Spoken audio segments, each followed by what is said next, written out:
Hi there, this is me. So ayan guys, isa na namang napakasimpleng sketch po ang ating gagawin sa ngayon. Ito po ay isang palaka. Ang palaka ay isang maliit na hayop na walang buntot ngunit mahahaba at malalakas ang binti na ginagamit sa pagtalon. Malaki ang mga mata nito.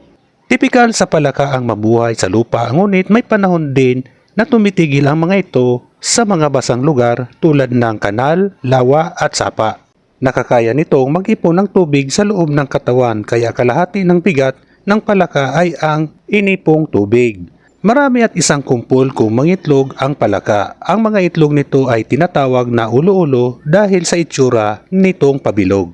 May mahigit sa 4,000 uri ng palaka sa mundo at hanggang sa kasalukuyan ay marami pa ang nadidiskubre. Mahalaga ang palaka sa buhay ng tao. Karamihan sa mga ito ay kumakain ng mga insekto na sadyang peste sa tao. Bukod dito, ginagawang masarap na ulam ang palaka sa Europa.